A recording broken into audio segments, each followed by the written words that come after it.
चलिए आई एक कोरोना काल में होली के महीना बा संगे संगे कोरोना भी हैरान कोइले बा यही एगो भौजाई लगे देवर रंग खेले खातिर गइल बारे भौजाई कहतरी के देवर जी ई कोरोना काल में भीरी सट के हमरा रंग लगाई सबका कोरोना फैल जाई कैसे कहतरी सारा रा रा रा रा रा रा रा रा रा रा रा रा रा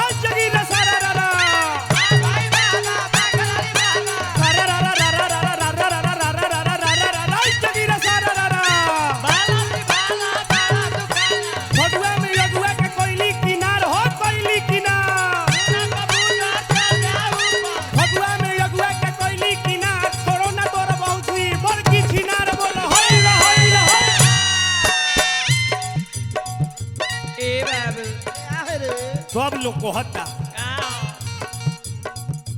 भई लॉकडाउन चोली में होली में भई लॉकडाउन चोली में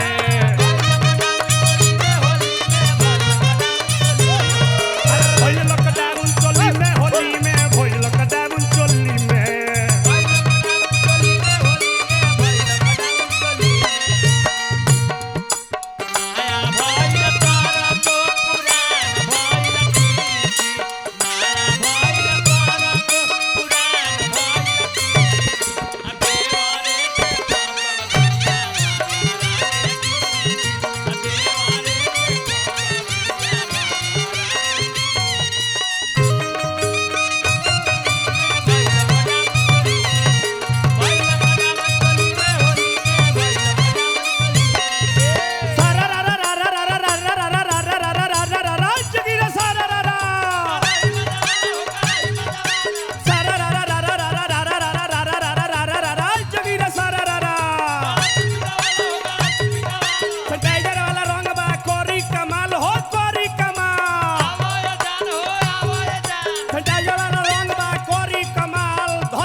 ओसो होली में न रंग लगावो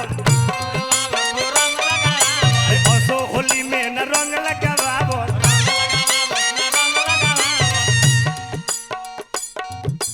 कौनो देवर से न अंगवा छुआवो कौनो देवर से न अंगवा छुआवो अरे दिन भर घुसल रहस होली में दिन भर घुसल रहस होली में भई लॉकडाउन चोली में होली में भई लॉकडाउन चोली में अरे भई लॉकडाउन चोली में होली में भई लॉकडाउन चोली में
हरियर से न रंग लगवई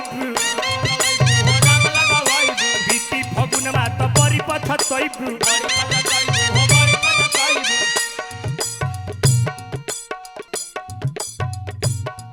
अरे लइनी लइकन के टोली में